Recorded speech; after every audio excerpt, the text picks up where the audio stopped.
ಶ್ರೀಯುತ ನವೀನ್ ಪರೇಕರು ನಮ್ಮ ಆಶ್ರಮದ ಒಬ್ಬ ಆದರ್ಶ ಧ್ಯಾನಿ. 42 ವರ್ಷ ಪ್ರಾಯದವರು.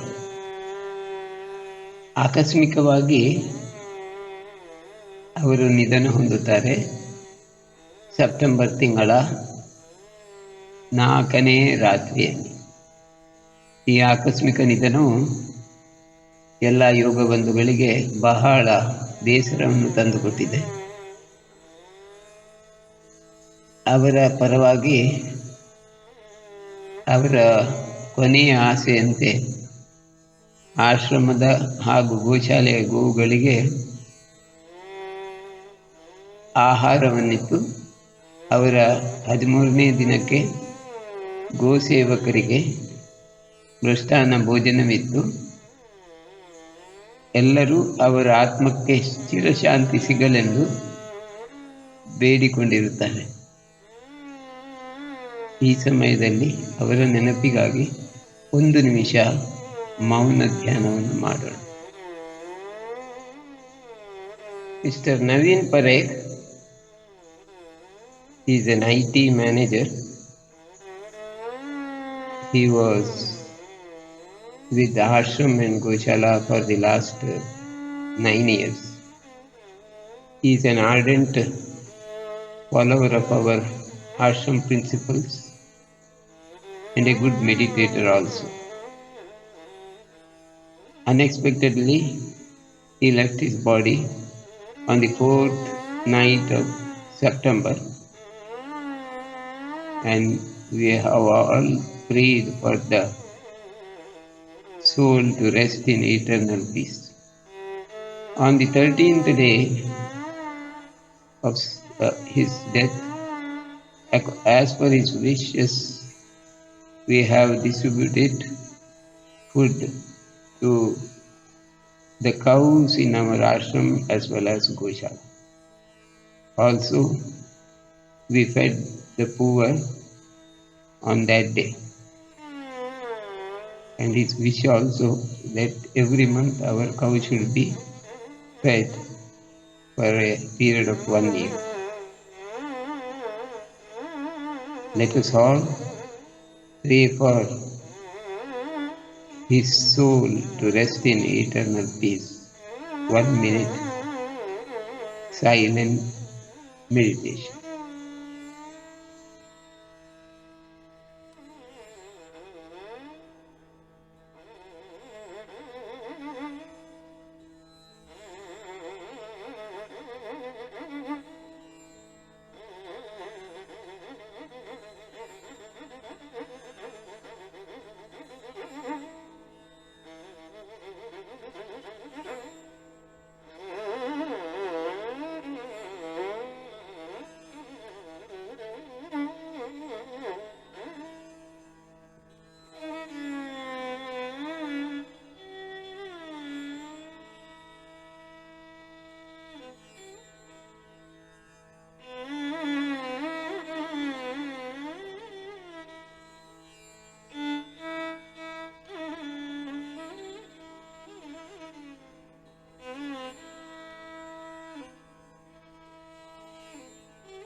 ಎಲ್ಲರಿಗೂ ನಮಸ್ಕಾರ.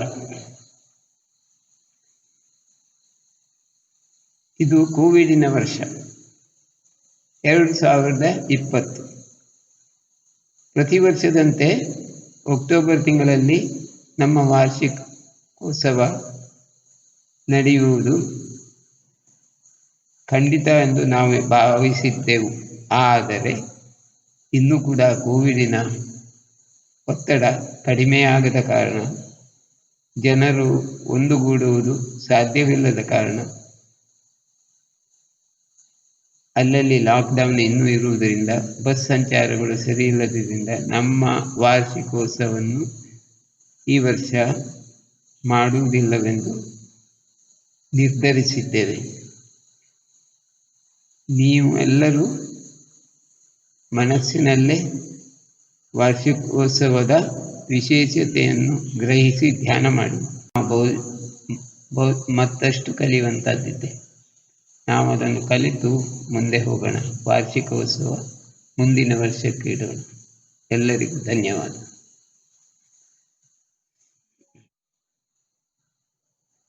Namaskaram to one and all. We thought that we will join together on 4th October for annual celebrations. But COVID is on our way. Our people cannot travel from near and far places. So we have decided, our board has decided that this year let us keep ourselves in silence and meditation. We need not perform annual gathering. We will postpone it to next year. When, which month, we will inform you later. Now we cannot decide anything about future. So today we will meditate and pray Almighty to give everyone wisdom to meditate more and make the atmosphere filled with love, peace and harmony. Thank you, one and all.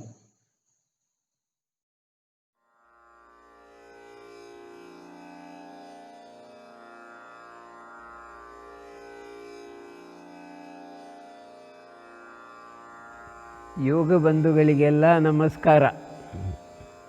ನೀವೆಲ್ಲ ಇವತ್ತು ಬಂದಿದ್ದೀರಿ ಧ್ಯಾನದ ಬಗ್ಗೆ 2 ಮಾತುಗಳನ್ನು ಕೇಳಿ ಆಸ್ವಾದಿಸಿ ಒಟ್ಟಿಗೆ ಧ್ಯಾನ ಮಾಡುವುದೇ ನಮ್ಮ ಉದ್ದೇಶ. ಅದರ ಮಧ್ಯದಲ್ಲಿ ಏನೇನು ಮಾತುಕತೆಗಳು ನಡೀತಾ ಅವನ್ನೆಲ್ಲ ಒಂದಾಗಿ ಸ್ವೀಕಾರ ಮಾಡಿ ಮುಂದೆ ಹೋಗೋಣ. ಇಲ್ಲಿ ಬಂದವರು ಕೆಲವರು ಹೇಳಿದರು ನನಗೆ, ಗುರುಜಿಯವರೇ ನಾವು 20 ವರ್ಷದಿಂದ ಧ್ಯಾನ ಮಾಡ್ತೇವೆ, ನಮಗೆ ಧ್ಯಾನವೇ ಆಗುವುದಿಲ್ಲ ಅಂತ. ಕೆಲವರು 15 ವರ್ಷದಿಂದ ಮಾಡ್ತೇನೆ, ನನಗೆ ಧ್ಯಾನ ಮಾಡೋದು ತುಂಬ ಆಲೋಚನೆ ಬರ್ತದೆ. ಇನ್ನೊಬ್ರು ಹೇಳಿದರು 3 ವರ್ಷದಿಂದ ಮಾಡ್ತಾಯಿದ್ದೇನೆ, ಧ್ಯಾನ ಆಗ್ತದೆ, ಆದರೆ ನಾನು ಸಮಾಧಿ ಸ್ಥಿತಿಗೆ ಹೋಗುವುದಿಲ್ಲ. ಹೀಗೆ ಒಬ್ಬೊಬ್ಬರು ಒಂದೊಂದು ರೀತಿಯಲ್ಲಿ ಧ್ಯಾನದ ಬಗ್ಗೆ ಕಂಪ್ಲೇಂಟ್ ಕೊಡ್ತಾ ಇದ್ದೀರಾ. ಯಥಾ ಮನ ತಥಾ ಸೃಷ್ಟಿ ಋಗ್ವೇದ ಹೇಳಿದೆ. ಹೇಗೆ ಮನಸ್ಸಿದೆಯಾ ಹಾಗೆ ನಮ್ಮ ಧ್ಯಾನ. ಮನಸ್ಸು ಒಂದು ಅತ್ಯಂತ ಹಿರಿಯ ಅಧಿಕಾರಿ ಇದ್ದಾಗೆ. ಮನಸ್ಸನ್ನು ಗೆದ್ದವ ಯಾರೂ ಇಲ್ಲ. ಮನಸ್ಸು ಅತ್ಯಂತ ದೊಡ್ಡ ಚಕ್ರವರ್ತಿ. ಈ ಬ್ರಹ್ಮಾಂಡದ ಅತ್ಯಂತ ದೊಡ್ಡ ಚಕ್ರವರ್ತಿ ಅಂದರೆ ಮನಸ್ಸು. ಆ ಮನಸ್ಸು ಗುಲಾಮನಾಗಿರುವುದು ಒಬ್ಬನಿಗೆ ಮಾತ್ರ. ಅವ ಸುಪ್ರೀಂ ಪವರ್ ಆರ್ ಪರಮೇಶ್ವರ, ಪರಮ ಎಂದು ಹೆಸರು ಬರುವಂಥ ಆ ಭಗವಂತನ ಚರಣಗಳಲ್ಲಿರುವುದು ಮನಸ್ಸು. ಬಾಕಿ ಎಲ್ಲರ ತಲೆ ಮೇಲಿದೆ ಮನಸ್ಸು. ಅಂದರೆ ಎಲ್ಲರನ್ನು ಆಡಳಿತ ವಿದ್ಯಮಾನದಿಂದ ಮುಂದೆ ಕೊಂಡು ಹೋಗ್ತಾ ಇದೆ. ನಮಗೆ ಗೊತ್ತಿಲ್ಲದೆ ನಾವು ಮನಸ್ಸಿನ ಗುಲಾಮರು. ಮಾತಾಡಬೇಡ ಅಂತ ಹೇಳಿದರೆ ಅವರು ಜಾಸ್ತಿ ಮಾತಾಡ್ತಾರೆ ನೋಡಿ. ನಾವು ಮಾತಾಡೋದಿಲ್ಲ, ಮೌನದಲ್ಲಿದ್ದೇವೆ ಅಂತ ಹೇಳುವಾಗ ಮನಸ್ಸು ಮಾತಾಡ್ತಾ ಹೋಗ್ತದೆ. ನಮಗೆ ಮನಸ್ಸನ್ನು ಕಂಟ್ರೋಲ್ ಮಾಡಲಿಕ್ಕೆ ಆಗೋದಿಲ್ಲ. ಯಾಕೆ ಆಗೋದಿಲ್ಲ?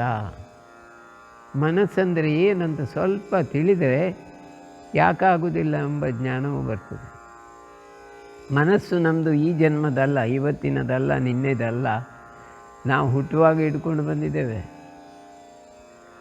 ತಂದೆ ತಾಯಿಗಳ ಮನಸ್ಸಿನ ಅಂಶವೂ ಇದೆ, ಹಿಂದಿನ ಜನ್ಮದ ಮನಸ್ಸಿನ ಅಂಶವಿದೆ. ಹಿಂದಿನ 1 ಅಲ್ಲ, 2 ಅಲ್ಲ, 10 ಅಲ್ಲ, 100 ಅಲ್ಲ, 1000 ಅಲ್ಲ, ಲಕ್ಷ 84 ಲಕ್ಷ ಯೋನಿಗಳನ್ನು ಅಂದರೆ ಜನ್ಮವನ್ನು ದಾಟಿ ನಾವು ಈ ಜನ್ಮಕ್ಕೆ ಬಂದಿದ್ದೇವೆ. ಆ 84 ಲಕ್ಷದಲ್ಲಿ ನಮ್ಮೊಟ್ಟಿಗಿದ್ದದ್ದು ಇದೇ ಮನಸ್ಸು. ಒಬ್ಬೊಬ್ಬರ ಮನಸ್ಸು ಒಂದೊಂದು ರೀತಿ. ಪ್ರತಿಯೊಬ್ಬರು ಆಯಾ ಜನ್ಮದಲ್ಲಿ ಒಂದೊಂದು ರೀತಿಯ ಅನುಭವವನ್ನು ಪಡೆದಿದ್ದಾರೆ. ಆನೆ ಆಗಿದ್ದಾಗ ಒಂದು ಅನುಭವ, ಹುಲಿ ಆಗಿದ್ದಾಗ ಒಂದು ಅನುಭವ, ಹಾವಾಗಿದ್ದಾಗ ಮತ್ತೊಂದು ಅನುಭವ. ಇದೆಲ್ಲವೂ ಸತ್ಯದ ಅನುಭವ. ಅವೆಲ್ಲವೂ ನಮ್ಮ ಸೂಕ್ತ ಮನಸ್ಸಿನಲ್ಲಿ ಸೇರಿಕೊಂಡಿದೆ. 84 ಲಕ್ಷ ಜನ್ಮಗಳ ಅನುಭವ ಒಳಗಿರುವಾಗ ಧ್ಯಾನ ಮಾಡುವಾಗ ಅದು ನಿಮಗೆ ಹೊರಗೆ ಬರಲಿಕ್ಕೆ ಶುರುವಾಗ್ತದೆ. ಸೂಕ್ತ ಮನಸ್ಸಿನಿಂದ ಹೊರಚೆಲ್ಲಲ್ಪಡ್ತದೆ. ಯಾಕೆಂದರೆ ಧ್ಯಾನದ ವೇಳೆಯಲ್ಲಿ ಅದು ಹೊರಚೆಲ್ಲದಿದ್ದರೆ ನೀವು ಧ್ಯಾನದ ಆಳಕ್ಕಿಳಿಯಲು ಸಾಧ್ಯ ಇಲ್ಲ. ಸಮಾಧಿ ಅಂದರೇನು? Clean mind. ಮೇಲ್ಸ್ತರದ ಸಮಾಧಿಗೆ, ತುರಿಯ ಸ್ಥಿತಿಗೆ ಹೋಗುವಾಗ ನಿಮ್ಮ ಮನಸ್ಸು ಪರಿಶುದ್ಧವಾಗಿರಬೇಕು. ಪರಿಶುದ್ಧವಾದಾಗ ಮಾತ್ರ ನಾವು ಸಮಾಧಿಗೆ ಸೇರಲಿಕ್ಕಾಗ್ತದೆ. ಅಶುದ್ಧ ಮನಸ್ಸು ಸಮಾಧಿಯನ್ನು ಸೇರುವುದು ಸಾಧ್ಯವಿಲ್ಲ. ಅದಕ್ಕಾಗಿ ಸಮಾಧಿ ಸೇರುವಾಗ ಎಲ್ಲವನ್ನು ಹೊರಚೆಲ್ಲಲ್ಪಡ್ತದೆ. ಹಿಂದಿನ ಜನ್ಮ ನಾವು ಮಾಡಿದ ಕರ್ಮ ಬಲವಂತವಾದರೆ ನೀನೇನು ಮಾಡುವುದು ದೇವ ಅಂತ ದಾಸರು ಹಾಡಿದ್ದಾರೆ. ಜನ್ಮಾಂತರಗಳಲ್ಲಿ ನಾವು ಮಾಡಿದ ಕರ್ಮ ಭಾಳ ಇದೆ.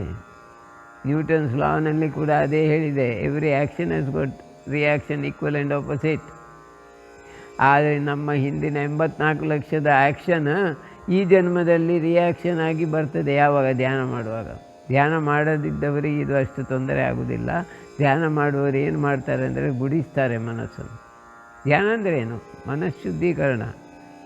ನೀವು ಧ್ಯಾನ ಮಾಡಿ ದೇವರಿಗೇನು ಲಾಭ ಇಲ್ಲ, ಯಾರಿಗೂ ಲಾಭ ಇಲ್ಲ. ಒಂದು ವೇಳೆ ನಿಮ್ಮ ಹೆಂಡತಿಯ ಗಂಡನಿಗೆ ಲಾಭ ಸಿಗ್ಬೋದು. ಯಾಕೆ? ನೀವು ಸುಮ್ಮನೆ ಮೌನದಲ್ಲಿ ಕುಳಿತಾಗ ಅವನಿಗೆ ಅಥವಾ ಅವಳಿಗೆ ಕಿರಿಕಿರಿ ಕಡಿಮೆ ಆಗ್ತದೆ. ಅದು ಬಿಟ್ಟರೆ ಬೇರೆ ಯಾರಿಗೂ ಧ್ಯಾನದಿಂದ ಇತರರಿಗೆ ಲಾಭ ಸಿಕ್ಕುವುದು, ನಿಮಗೆ ತುಂಬ ಸಿಗ್ತದೆ.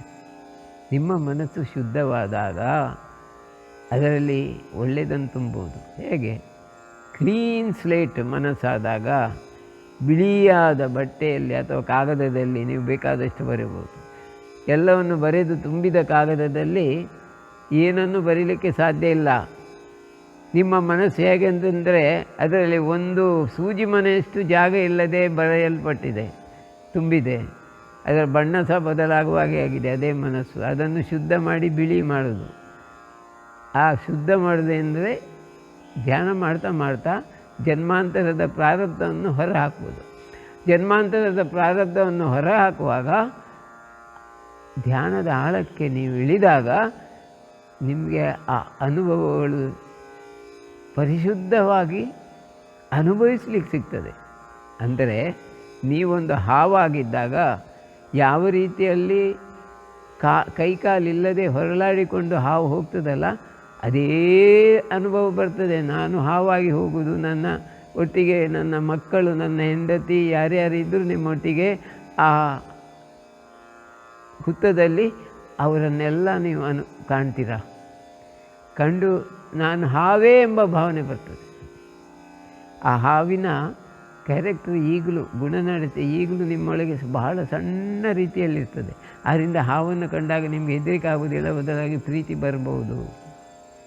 ಅದೇ ರೀತಿ ಹುಲಿಯಾಗಿದ್ದಾಗ ನೀವು ಏನೇನು ಮಾಡಿದ್ದೀರಿ ಅದು ನೀವು ಸಾಕ್ಷಾತ್ ಹುಲಿಯಾಗಿ ಅನುಭವ ಬರ್ತದೆ ಸಮಾಧಿ ಸ್ಥಿತಿಯಲ್ಲಿ.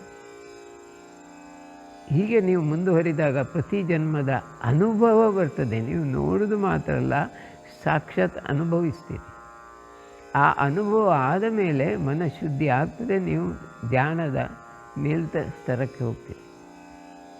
ಇವೆಲ್ಲ ಹೇಳಿದಷ್ಟು ಸುಲಭ ಇಲ್ಲ. ಇದಕ್ಕೆ ಗುರುಗಳ ಮಾರ್ಗದರ್ಶನ ಬೇಕೇ ಬೇಕು.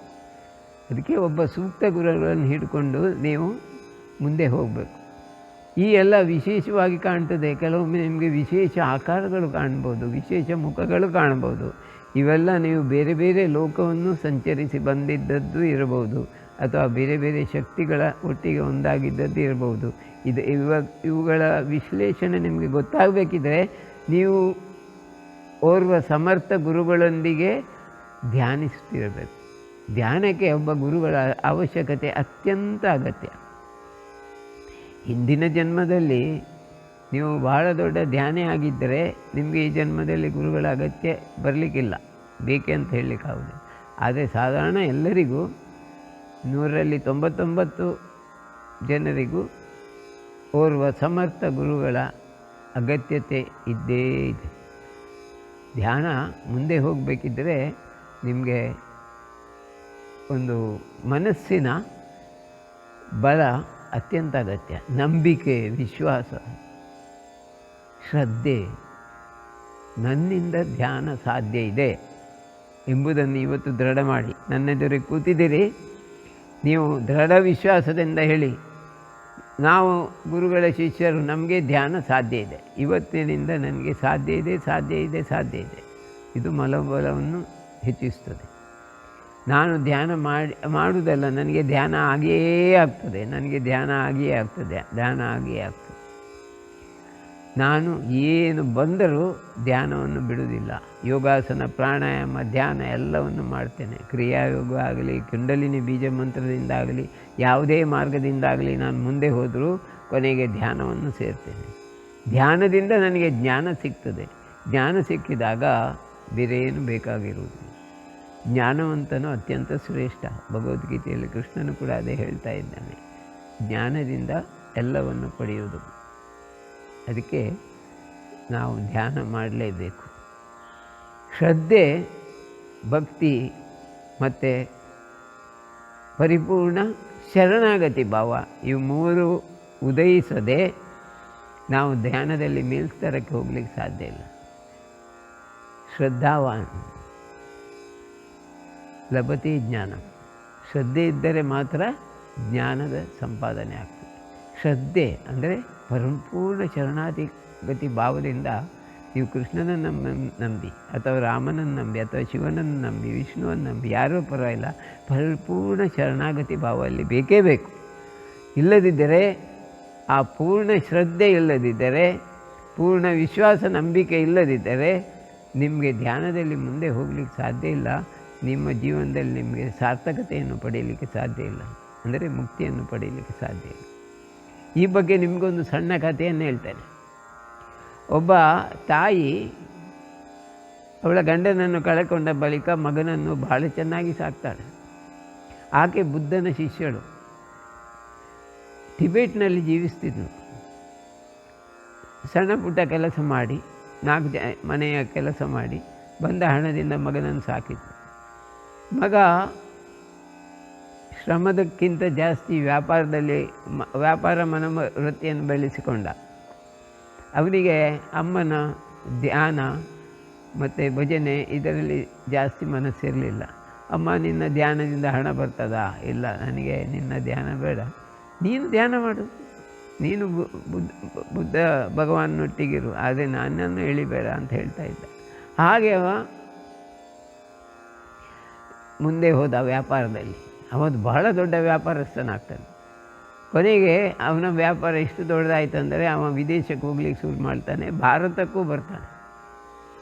ತಾಯಿ ಅವಳದ್ದೇ ಕೆಲಸ ಮಾಡಿ ಧ್ಯಾನ ಮಾಡಿ ಮುದಿಪ್ರಾಯದವನ್ನು ದಾಟ್ತಾ ಬಂದ. ಹಾಗೆ ಬರ್ತಾ ಇರುವಾಗ ಒಂದು ದಿನ ಇವ ಭಾರತಕ್ಕೆ ಬರ್ತಿದ್ದ.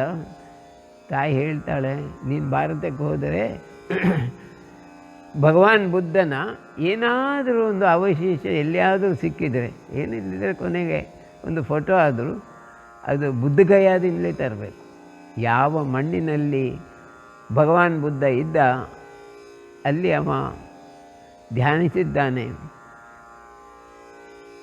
ಮಹಾತ್ಮನೆನಿಸಿದ್ದಾನೆ, ಆ ಜಾಗದಿಂದಲೇ ತರಬೇಕು.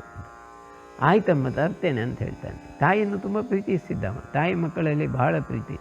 ಖಂಡಿತವಾಗಿ ತರ್ತೇನೆ ಹೇಳ್ತಾನೆ. ಹಾಗೆ ಅವ ಭಾರತಕ್ಕೆ ಹೋಗ್ತಾನೆ. ಅವನ ವ್ಯಾಪಾರ ಮುಗಿಸಿ ಒಂದು 15 ದಿವಸದಲ್ಲಿ ಹಿಂತಿರುಗಿ ಬರ್ತಾನೆ. ತಾಯಿ ಕಾಯ್ತಾ ಇರ್ತಾಳೆ, ಏನಾದರೂ ಬುದ್ಧನ ಅವಶೇಷದ್ದೇನಾದ್ರು ತಗೊಂಡು ಬರ್ತಾನೆ ಅಂತ. ಹಾಗೆ ಅವ ಬರುವಾಗ ಅವನಿಗೆ ಮರ್ತೋಗ್ತದೆ. ಅವನಿಗೆ ತಾಯಿಯ ಧ್ಯಾನದ ಬಗ್ಗೆ ಅಷ್ಟು ಮಹತ್ವ ಇರಲಿಲ್ಲ, ಭರವಸೆ ಇರಲಿಲ್ಲ. ಆದರೂ ಏನಾದರೂ ತರ್ಬೋದಿತ್ತಮ್ಮ, ತರಲೂ ಇಲ್ಲ. ಬಂದಾಗ ಹೇಳಿದ, ಮರ್ತೋಯ್ತಮ್ಮ ಅಂತ. ಅಮ್ಮನಿಗೆ ಭಾಳ ಬೇಜಾರಾಯಿತು. ಆಯಿತು, ಇನ್ನೊಂದು ಸಲ ಹೋದಾಗ ತಗೊಂಡು ಬಾ ಅಂತ. ಹಾಗೆ ಆಗಾಗ ಹೋಗ್ತಿದ್ದ. ಅವ ಅಂತೂ 10-12 ಸಲ ಹೋದರೂ ಅವ ಏನನ್ನು ತರುವುದಿಲ್ಲ. ಬುದ್ಧಗಯಕ್ಕೂ ಅಲ್ಲಿ ಸಮೀಪದ ಊರಿನಲ್ಲಿ ಕೂಡ ಹೋಗಿ ಬರ್ತಾನೆ, ಆದರೆ ಅವ ಏನು ತರುವುದಿಲ್ಲ. ಕೊನೆಗೊಂದು ದಿವಸ ಅವಳು ಹೇಳ್ತಾಳೆ, ಈ ಸಲ ನೀನು ಹೋದಾಗ ತರದಿದ್ದರೆ ನೀನು ತಾಯಿಯ ಹೆಣವನ್ನೇ ನೋಡ್ತೀಯ, ಆ ಬುದ್ಧನ ಪವಿತ್ರ ಗಯಾಕ್ಕೆ ಹೋಗ್ತೀಯಾ, ನನಗೇನಾದರೂ ನೀನು ತರಲೇಬೇಕು, ಇಲ್ದಿದ್ರೆ ನಾನು ಸಾಯ್ತೇನೆ. ಅಯ್ಯೋ ಖಂಡಿತ ತರ್ತೇನಮ್ಮ, ಇನ್ನು ಸಾವು ನೋಡೋದು ಬೇಡ ನನಗೆ, ನಾನು ತರ್ತೇನೆ, ಏನೋ ಕಾರಣಾಂತರಗಳಿಂದ ಮತ್ತೆ ಈ ಸಲ ಮರೆಯೋದೇ ಇಲ್ಲ ಖಂಡಿತ ಅಂತ ಹೇಳಿ ಹೋಗ್ತಾನೆ. ಪ್ರಾಮಿಸ್ ಅಂತ ಹೋಗ್ತಾನೆ. ಆದರೆ ಅವನಿಗೆ ಗಯಾಕ್ಕೆ ಹೋದಲ್ಲಿ ದೊಡ್ಡ ಬಿಸ್ನೆಸ್ ಸಿಕ್ತು. ಆ ಸಂತೋಷದಲ್ಲೇ ಅವ ಪಾನಮತ್ತನಾಗಿ ಎಲ್ಲವನ್ನು ಮರೆತ. ಇಂತೂರಿಗೆ ಬರ್ತಾನೆ. ಬರುವಾಗ ನಡ್ಕೊಂಡು ಬರಬೇಕು, ಭಾಳ ಹಿಂದಿನ ಕಾಲ. ಬರುವಾಗ ದಾರಿಯಲ್ಲಿ ಒಂದು ಸ್ಮಶಾನ ಕಾಣ್ತದೆ. ಅಲ್ಲಿ ಒಂದು ಮರದ ಅಡಿಯಲ್ಲಿ ಕೂತ್ಕೊಳ್ತಾನೆ. ಸ್ವಲ್ಪ ಕೂತಾಗ ಅವನಿಗೆ ನೆನಪರ್ತದೆ, ತಾಯಿ ಏನೋ ತರಲಿಕ್ಕೆ ಹೇಳಿದ್ದು, ನಾನೇನು ತರಲಿಲ್ಲಲ್ಲ, ಈಗ ಏನು ಮಾಡಲಿ, ತಾಯಿಯ ಹೆಣ ನೋಡಬೇಕಾಗ್ತದಂತ. ಅಯ್ಯೋ, ಸ್ಮಶಾನದಲ್ಲಿ ಕೂತು ತಲೆ ಬಿಸಿ ಮಾಡಿ ಕೆಳಗೆ ನೋಡುವಾಗ ಸತ್ತ ನಾಯಿಯ ಒಂದು ಅಸ್ಥಿಪಂಜರ ಕಾಣ್ತದೆ. ಅದರ ತಲೆ ಬುರುಡೆಯೊಳಗೆ ಹಲ್ಲುಗಳು ಕಾಣ್ತದೆ. ಮೆಲ್ಲ ಮುಟ್ತಾನೆ, ಹಲ್ಲು ಲೂಸಾಗಿದೆ, ಸಡಿಲಾಗಿದೆ. ಒಂದು ಹಲ್ಲನ್ನು ತಗೊಳ್ತಾನೆ, ಒಡೆ ಹಲ್ಲು. ಮತ್ತು ಅದನ್ನು ಸ್ಮಶಾನದ ವಿಭೂತಿಯಲ್ಲಿ ತಿಕ್ಕಿ ತೊಳೆದು, ಅಲ್ಲಿ ಇದ್ದ ನದಿ ಹರಿತಾ ಇತ್ತು, ಆ ನದಿಯಲ್ಲಿ ತೊಳೆದು ಅದನ್ನು ಚಂದವಾಗಿ ಒಂದು ಬಟ್ಟೆಯಲ್ಲಿ ಕಟ್ಟಿ ವಿಭೂತಿಯನ್ನು ಹಚ್ಚಿ ತನ್ನ ಚೀಲದಲ್ಲಿ ಹಾಕ್ಕೊಳ್ತಾನೆ. ಮನೆಗೆ ಹೋಗ್ತಾನೆ. ಹೋದಾಗ ತಾಯಿ ಕೇಳ್ತಾಳೆ, ಊಟ ಗೀಟ ಎಲ್ಲ ಆದಮೇಲೆ, ಅವನಿಗೆ ಸೌಕರ್ಯ ಆದಮೇಲೆ ಕೇಳ್ತಾನೆ, ಗಯಾಕ್ಕೆ ಹೋಗಿದ್ಯಾ ಮಗ? ಹೌದು ಹೋಗಿದ್ದೆ ನಮ್ಮ. ಬುದ್ಧಂದೇನಾದರೂ ಅವಶೇಷ ಸಿಕ್ಕಿದ್ದ? ಹೌದು, ಬುದ್ಧನ ಹಲ್ಲು ಸಿಕ್ಕಿದೆ ಅಂಥೇಳಿ ನಾಯಿಯ ಹಲ್ಲನ್ನು ತೆಗೆದು ಅವಳ ಕೈ ಕೊಡ್ತಾನೆ. ಅವಳು ಅಷ್ಟು ಭಕ್ತಿಯಿಂದ ಅದನ್ನು ದೇವರ ಕೋಣೆಯಲ್ಲಿಟ್ಟು ಧ್ಯಾನ ಮಾಡ್ತಾಳೆ. ಅವಳು ಸಮಾಧಿ ಸ್ಥಿತಿಯಲ್ಲಿ ಕೂತವಳು 24 ಗಂಟೆ ಹೇಳುವುದೇ ಇಲ್ಲ. ಅವಳು ಭಗವಾನ್ ಬುದ್ಧನ ಆತ್ಮದೊತ್ತಿಗೆ ಒಂದಾಗುವ ಸ್ಥಿತಿಯಲ್ಲಿತ್ತು. ಅದನ್ನು ನೋಡಿ ಮಗನಿಗೆ ಆಶ್ಚರ್ಯ ಆಗ್ತದೆ. ನಾನೊಂದು ನಾಯಿ ಹಲ್ಲು ಕೊಟ್ಟರು ಅವಳು ಅಷ್ಟು ಸಮಾಧಿ ಸ್ಥಿತಿಗೆ ಹೋದ್ಲಲ್ಲ. ಅವಳಿಗೆ ಅಷ್ಟು ವಿಶ್ವಾಸ ಮಗನ ಮೇಲೆ. ಮಗ ಸುಳ್ಳು ಹೇಳುವ ಬಗ್ಗೆ ಅವಳು ಆಲೋಚಿಸಿರಲಿಲ್ಲ. ಅವಳು ಪರಮ ಭಕ್ತಳು ಬುದ್ಧಂದು. ಮಗನ ಮೇಲೆ ಪೂರ್ಣ ವಿಶ್ವಾಸದಿಂದ ಧ್ಯಾನಕ್ಕೆ ಹೋದವಳು ಹಾಗೆ ಹೋಗ್ತಾಳೆ. ಹಾಗೆ ಅವಳು ಯಾವಾಗ ಧ್ಯಾನ ಕೂತರು 1 ದಿವಸ 2 ದಿವಸ 3 ದಿವಸ ಕಂಟಿನ್ಯೂಸ್ ಕೂತ್ಕೊಳ್ಳಿಕ್ಕೆ ಶುರು ಮಾಡಿದ್ಳು. ಅನ್ನ ಆಹಾರ ಬಿಡಲಿಕ್ಕೆ ಶುರು ಮಾಡಿದ್ಳು. ಹತ್ತದವರಿಗೆಲ್ಲ ಅವಳ ತೇಜಸ್ಸು ಅರ್ಥ ಆಗ್ಲಿಕ್ಕೆ ಶುರುವಾಯಿತು. ಕಡೆಗೆ ಇಡೀ ಟಿಬೇಟ್ನ ಜನರು ಅವಳ ಹತ್ರ ಬರಲಿಕ್ಕೆ ಶುರುವಾಯಿತು. ಲಕ್ಷಾಂತರ ಜನರು ಬರಲಿಕ್ಕೆ ಶುರುವಾದರು. ಆಗ ಒಂದು ದಿವಸ ಅವಳು ಕಣ್ಣು ಬಿಟ್ಟು ಹೇಳ್ತಾಳೆ, ಬುದ್ಧನ ಹಲ್ಲು ನನ್ನ ಎದುರಿಗೆ ಇದೆ, ಅದರ ಪ್ರಭಾವದಿಂದ ನಾನು ಬುದ್ಧನೊಂದಿಗೆ ಒಂದಾಗಿದ್ದೇನೆ. ಹಾಗೆ ಒಂದು ದಿವಸ ದೇಹತ್ಯಾಗ ಮಾಡ್ತಾಳೆ. ಗೊತ್ತಿದ್ದೇ ದೇಹತ್ಯಾಗ ಮಾಡ್ತಾಳೆ. ಅಂದರೆ ಇಚ್ಛಾಮರಣಿ ಆಗ್ತಾಳೆ ಅವಳು. ಬುದ್ಧನ ಒಂದು ಪ್ರಧಾನ ಶಿಷ್ಯರ ಹಾಗೆ ಆಗ್ತಾಳೆ. ಇಚ್ಛಾಮರಣಿಯಾಗಿ ದೇಹತ್ಯಾಗ ಬಿಡುವಾಗ ಮಗ ಬಂದು ಕಾಲಿಗೆ ಬಿದ್ದು ಅಳ್ತಾನೆ, ನನ್ನಿಂದ ತಪ್ಪಾಗಿದೆ, ನಿನಗೆ ನಾಯಿಯ ಹಲ್ಲು ಕೊಟ್ಟು ಬುದ್ಧನ ಹಲ್ಲು ಅಂತ ಸುಳ್ಳು ಹೇಳಿದ್ದೇನೆ, ಕ್ಷಮಿಸಮ್ಮ ಅಂತ ಹೇಳ್ತಾನೆ. ಅಷ್ಟರಲ್ಲಿ ತಾಯಿಯೇ ಜೀವ ಹೋಗಿದೆ. ಆದರೆ ಅವನಿಗೆ ಒಳಗೆ ಒಂದು ವಾಣಿ ಹೇಳ್ತದೆ, ಹಲ್ಲು ಯಾರದ್ದಾದರೇನು, ನಾನು ಅದರಲ್ಲಿ ಬುದ್ಧನನ್ನೇ ಕಂಡಿದ್ದೇನೆ, ಆದ್ದರಿಂದ ಅದು ಬುದ್ಧನ ಹಲ್ಲೇ, ಅದರಲ್ಲಿ ಬುದ್ಧನೇ ಇದ್ದಾನೆ, ಭಗವಾನ್ ಬುದ್ಧನೇ ಇದ್ದಾನೆ, ಆದ್ದರಿಂದ ನೀನೇನು ಭಯಪಡಬೇಡ ಅಂತ ಆಶೀರ್ವಾದ ಮಾಡಿದಾಗ ಆಗ್ತದನಿಗೆ ಅಲ್ಲಿಗೆ ಅವನಿಗೆ ಸಮಾಧಾನ. ಇದರಲ್ಲೇನು ಈ ಕಥೆಯಿಂದ ನಾವು ಕಲಿತಾ ಇದ್ದೇವೆ, ಎಲ್ಲಿ ನಮಗೆ ಶ್ರದ್ಧೆ ಇದೆ, ಎಲ್ಲಿ ಪರಿಪೂರ್ಣ ವಿಶ್ವಾಸ ಇದೆ, ಅಲ್ಲಿ ದೇವರು ಇದ್ದೇ ಇದ್ದಾನೆ. ಸತ್ಯವೇ ದೇವರು, ಶ್ರದ್ಧೆ ವಿಶ್ವಾಸವೇ ಸತ್ಯ. ಅದರಲ್ಲೇ ಭಗವಂತನ ಇರುವಿಕೆಯನ್ನು ನಾವು ಕಾಣ್ಬೋದು. ಕಳೆದ ಬಾರಿ ನೀವು ನನ್ನ ಹೃದಯದಿಂದ ಬಂದ ಅಲೆಯನ್ನು ನಿಮ್ಮ ಹೃದಯಕ್ಕೆ ಸೇರಿಸಿ, ಶ್ವಾಸದೊಂದಿಗೆ ಸೇರಿಸಿ ಧ್ಯಾನ ಮಾಡಿದ್ದೀರಿ. ನಿಮಗೆ ಒಳ್ಳೆಯ ಅನುಭವ ಆಗಿದೆ, ಕೆಲವರು ಹಂಚಿಕೊಂಡಿದ್ದಾರೆ. ಅದೇ ರೀತಿ ಅನುಭವ ಇವತ್ತು ಆಗಬೇಕು. ಅದಕ್ಕಾಗಿ ಅದೇ ರೀತಿ ನಾವು ಧ್ಯಾನ ಮಾಡೋಣ. ಇಂಗ್ಲೀಷ್ನಲ್ಲಿ ಒಂದು 5 ನಿಮಿಷ ಮಾತಾಡಿ, ಆದ ನಂತರ 10 ನಿಮಿಷ ನಾವು ಧ್ಯಾನಕ್ಕೆ ಒಂದು 5 ನಿಮಿಷ ಕೂತ್ಕೊಳ್ಳೋಣ. ಹೆಚ್ಚು ಸಮಯ ನಿಮ್ಮ ಸಮಯ ನಾನು ಹಾಳು ಮಾಡೋದಿಲ್ಲ. ಎಲ್ಲರಿಗೂ ನಮಸ್ಕಾರ, ಧನ್ಯವಾದ. ನೀವು ಬಂದಿದ್ದೀರಿ, ನನ್ನೊಂದಿಗೆ ಇದ್ದೀರಿ. ಹರಿ ಓಂ ತತ್ಸತ್, ಹರಿ ಓಂ ತತ್ಸತ್, ಹರಿ ಓಂ. Om Shakti Om. Namaskaram to all of you. My dear Dhyana Bandhus, we have met last time and meditated also. You have been telling to me that meditation is a very difficult subject Guruji, we are unable to meditate. So many thoughts are coming. I am sitting for so many days, so many years now meditating, but meditation is not very healthy. I mean, I get a lot of thoughts.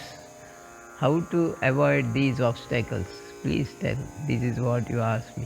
So I would like to answer you that these thoughts are not mere thoughts. It is the action of your earlier reactions. Every action has got reaction equal and opposite. Newton's third law. This is true with your mind also. Mind is the greatest friend and the worst enemy. So controlling his mind is impossible.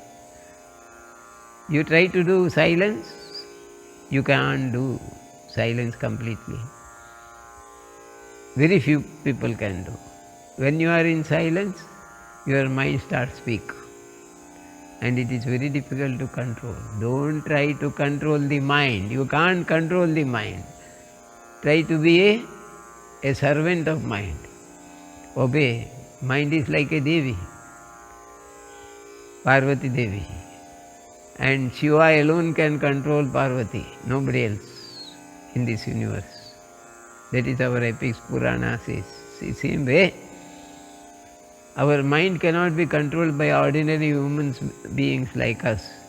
Nobody has controlled the mind so far on this earth. Not a yogi or a Paramahamsa or anybody, maybe he can't control mind 100%. Maybe 90% one can control, but not 100%. When we are on this earth mixed with the society, our mind goes beyond control. When we are alone in silence, to a certain extent we can control the mind. What is this mind then?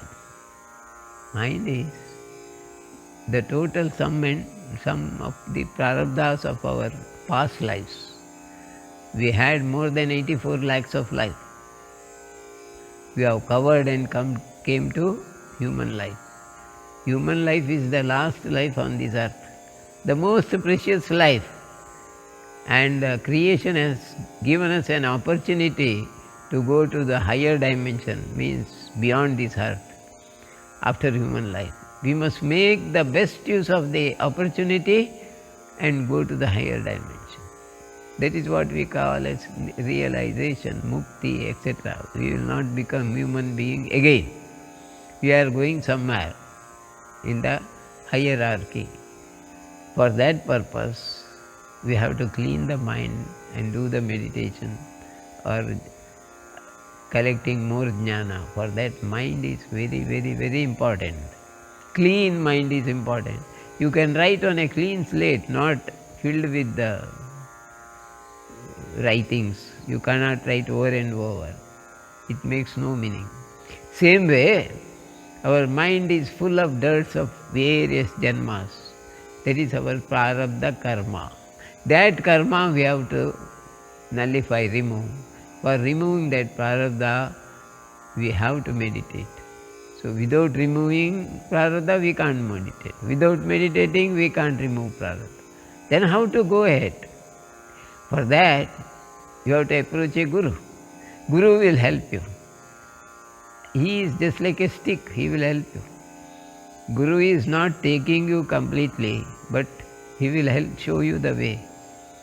Uddhare atman atmanam, Krishna told in Bhagavad Gita. Your mind has to be improved, and uddhara of the mind is to be done by you alone, not by Guru or God, anybody.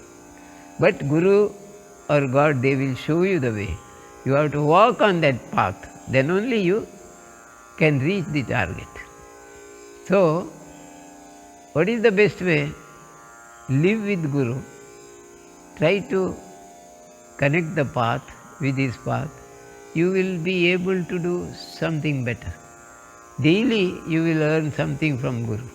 The presence of Guru itself gives you something, and a day will come you get more things. Once you reach Samadhi state, afterwards you find it very easy to catch Guru's vibration. In the last class, I have given you my heart for your meditation. I requested you to connect my heart to your heart. In other means, my conscious to your conscious. The exchange of conscious vibration itself will take you to little higher and higher. But it is not permanent. Until Guru is there, it will happen. But once Guru is away, you will be the same again. For that purpose, try to be with Guru as much as possible. Or learn something from the Guru, what he says. I generally tell everyone, meditation is not by sitting and closing the eyes doing some actions. No. What you love best in your life, take that subject and go ahead. If you are a musician, you can take music as a source for meditation. If you are a dancer, take dance as your source of meditation. If you are a carpenter, you can take carpentry as source of meditation. If you are an engineer, you can select your subject for meditation. I can teach you what you love the best, that is the path for meditation. Then you can go ahead on that path. This is what is taught. And for any meditation path, means any techniques of meditation, you have to have Shraddha, means total belief, total surrenderness to God and Guru. Without total surrenderness, total belief of the truth, you cannot achieve the goal of meditation. You cannot achieve the goal of life. So have 100% faith on yourself, 100% faith on Guru, 100% faith on God you worship. Then all the three are only one. You will understand later. Aham Brahmasmi. I myself is God. I am Brahman. I am the Atman. I am the Guru. I am the God. That stage you will reach ultimate. But now you can't understand what I am telling. For the purpose of realization, to understand, you have to have 100% faith on what you do and the Guru and God. Then you will succeed. With this, I would like to conclude today's talk, and let us sit in whatever pose possible and then enter meditation.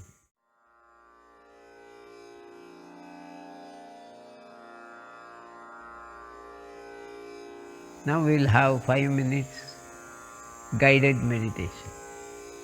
Sit straight back and have Chin Mudra. Keep your hand on your thighs or knee joint. If you are daily meditating in a different pose, you can do that, nothing. I am teaching this for the newly participating candidates. Somebody wanted to know how to do the meditation. So today I will tell you a different type of meditation. Very simple and very good, very nice, so that everyone will be happy. That is, concentrate on your breath. Breath is excellent meditation. Breath is japa, breath is tapa, and breath is the final last thing you give up when you leave this body. And breath is the thing you take first once you come to this, on this earth. So breath is the first and last to unite with the universal oneness. So close your eyes, sit straight, breathe in very slowly, breathe out very slowly. Breathe in sound here,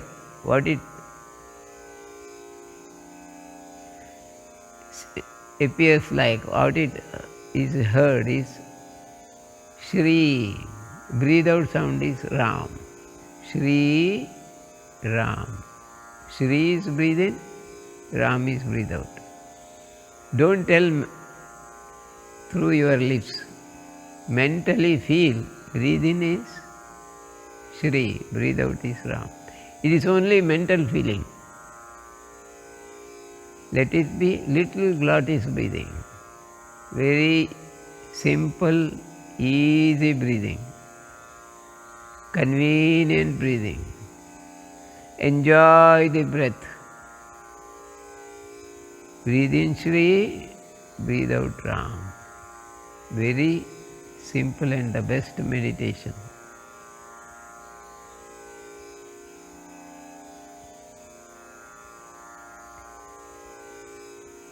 Do this. Now, every cell from leg up to the head, every cell in the body is touched by this. Breathe in Shri, breathe out Ram. Every cell starts vibrating from legs up to thigh, up to waist, then Muladhara to Sahasrara, then through the hands and entire body. Breathing is done through entire body without your knowledge now. Breathe out is also entire body. Or entire body, all the millions and trillions of cells say Sri Ram. Entire body reflects with Sri Ram. A light is emitted from my body aura, and my aura says Sri Ram. My aura comes and touches you, and you feel the ecstasy in your chest. Feel the happiness. Feel the enjoyment of consciousness. Now you feel as if your body is lifted from the floor. Body loses its weight. Sri Ram. When you say Sri, body goes little up. When you say Ram, it comes down. Body starts moving up and down. So comfortable, so happy. Sri Ram. Sri Ram. Sri Ram.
कहाँ देखो सो राम ही राम।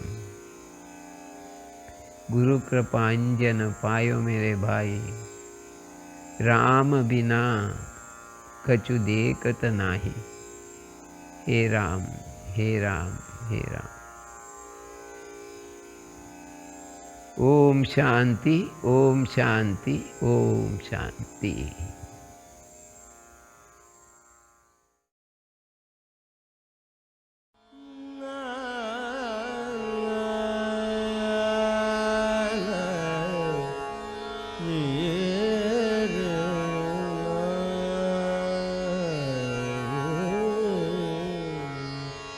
गुरु कृपांजन पायो मेरे भाई, गुरु कृपांजन पायो मेरे भाई। राम बिना कछु जानत नाही, राम बिना कछु जानत नाही। गुरु कृपांजन पायो मेरे भाई, गुरु कृपांजन पायो।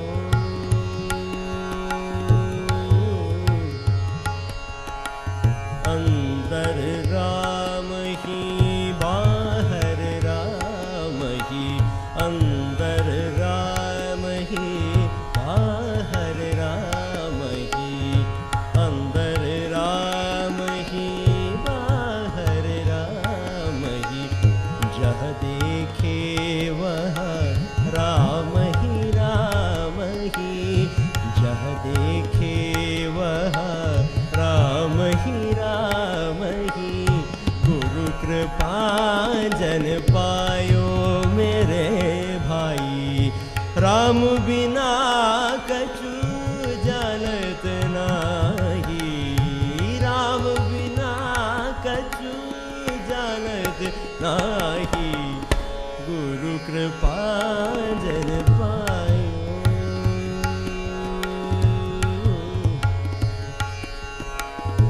जागत राम ही,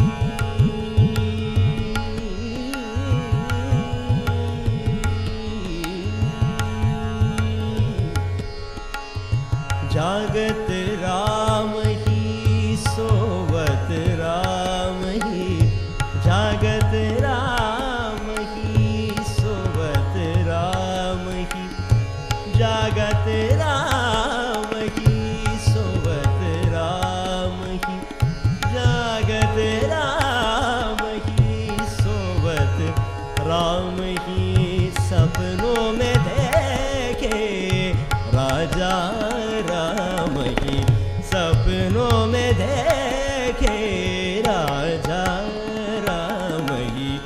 गुरु कृपांजन पायो मेरे भाई, राम बिना कछु जानत नाही। गुरु कृपांजन पायो।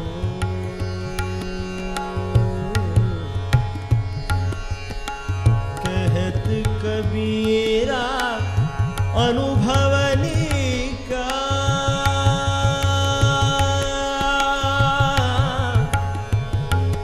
कबीरा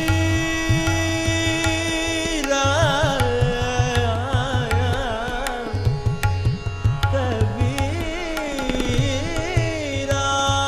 कबीरा कबीरा।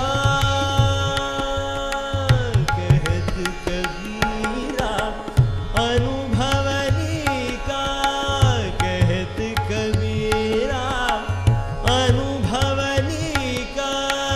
चित देखे उत राम सरी का, चित देखे उत राम सरी का। गुरु कृपांजन